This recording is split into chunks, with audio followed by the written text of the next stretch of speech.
നമ്മൾ നിസ്സാരമായിട്ട് കാണുന്ന ലക്ഷണങ്ങളായിരിക്കാം ചിലപ്പോൾ ഹൃദയാഘാതത്തിൻ്റെ സൂചന എന്ന് പറയുന്നത്.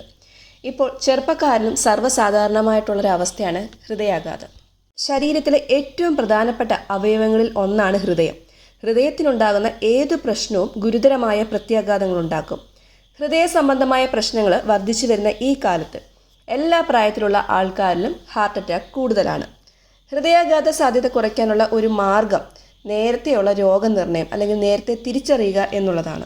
രോഗലക്ഷണങ്ങളും രോഗസാധ്യതയും നമ്മൾ നേരത്തെ തിരിച്ചറിഞ്ഞു കഴിഞ്ഞാൽ കൃത്യസമയത്ത് ചികിത്സിക്കുവാനും ഹൃദയപേശികൾക്കൊക്കെ ക്ഷതമുണ്ടാവുന്നത് കുറയ്ക്കുവാനും ഒക്കെ സഹായിക്കുന്നതാണ്. ഏതൊക്കെ ലക്ഷണങ്ങളാണ് ഹൃദയാഘാതത്തിനുള്ളതെന്ന് നമുക്ക് നോക്കാം. ആദ്യത്തേത് എല്ലാവർക്കും അറിയായിരിക്കും, നെഞ്ചിന് കനം തോന്നുക അല്ലെങ്കിൽ നെഞ്ചെരിച്ചിൽ തോന്നുക എന്നുള്ളതാണ്. നെഞ്ചിന് കനമോ അല്ലെങ്കിൽ നെഞ്ചെരിച്ചിലൊക്കെ തോന്നുകയാണെങ്കിൽ ഒരിക്കലും അത് ഗ്യാസ് ആണെന്ന് കരുതി ട്രീറ്റ് ചെയ്തുകൊണ്ടിരിക്കരുത്.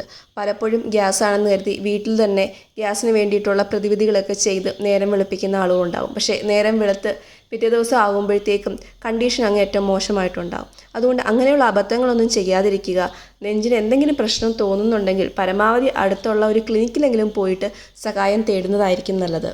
രണ്ടാമത്തെ ലക്ഷണം ശ്വാസതടസ്സമാണ്. നെഞ്ചിന് വേദന ഇല്ലാതെ തന്നെ ശ്വാസം എടുക്കാൻ പ്രയാസം അനുഭവപ്പെടുന്നത് ഹൃദ്രോഗത്തിൻ്റെ ആദ്യ സൂചനയാണ്. പ്രത്യേകിച്ച് സൈലൻ്റ് അറ്റാക്കിലൊക്കെ ശ്വാസതടസ്സം മാത്രമായിരിക്കും ആദ്യം ഉള്ളത്. പതിവുള്ള ജോലികൾ ചെയ്യുമ്പോഴോ വിശ്രമിക്കുമ്പോഴോ ശ്വസിക്കാൻ പ്രയാസം അനുഭവപ്പെടുന്നുണ്ടെങ്കിൽ അതിനെ അവഗണിക്കാൻ പാടില്ല. ചെറിയൊരു കയറ്റം കയറുമ്പോഴോ സ്റ്റെപ്പ് കയറുമ്പോഴോ നന്നായിട്ട് അണയ്ക്കുന്നുണ്ടെങ്കിൽ അല്ലെങ്കിൽ കിതയ്ക്കുന്നുണ്ടെങ്കിൽ കൊളസ്ട്രോളിൻ്റെ ആണെന്നൊന്നും കരുതിയിരിക്കരുത്. ഹാർട്ടിന് എന്തെങ്കിലും പ്രശ്നമുണ്ടോ എന്ന് കൂടി ചെക്ക് ചെയ്ത് അതില്ല എന്ന് ഉറപ്പുവരുത്തുക. അടുത്തത് BP അല്ലെങ്കിൽ ഉയർന്ന രക്തസമ്മർദ്ദമാണ്. സൈലൻറ്റ് കില്ലർ എന്നറിയപ്പെടുന്ന ഈ ഒരു രോഗവും ഹാർട്ട് അറ്റാക്കിന് കാരണമാവാറുണ്ട്. രക്തസമ്മർദ്ദം പതിവായിട്ട് പരിശോധിക്കേണ്ടത് പ്രധാനമാണ്. ആഴ്ചയിൽ ഒരു ദിവസമോ 2 ആഴ്ച കൂടുമ്പോഴോ ഉറപ്പായിട്ടും പരിശോധിക്കുക. ഈ ഒരു BP നിയന്ത്രിതമല്ലാതാകുമ്പോൾ ഹൃദയത്തിന് ആയാസമുണ്ടാകും.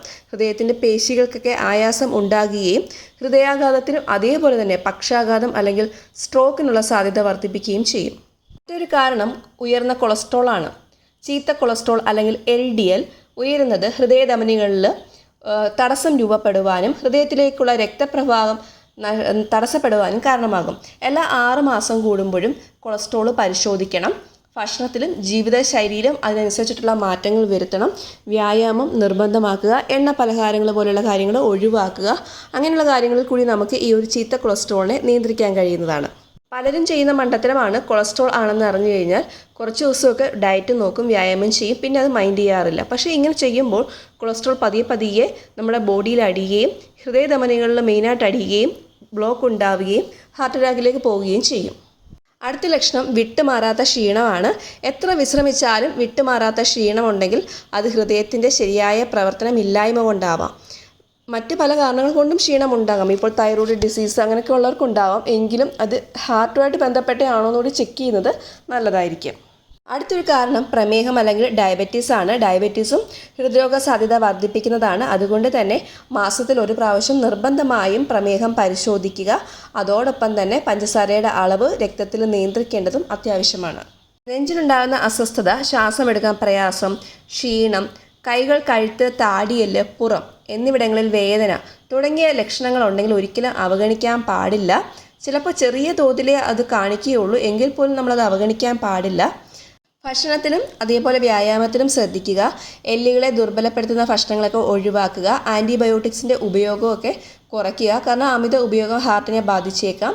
ഹൃദയാഘാതം വർദ്ധിച്ചു വരുന്ന ഈ കാലത്ത് നേരത്തെയുള്ള രോഗനിർണയം ഏറെ പ്രധാനമാണ്. ജീവൻ രക്ഷിക്കാൻ ഇത് സഹായിക്കും.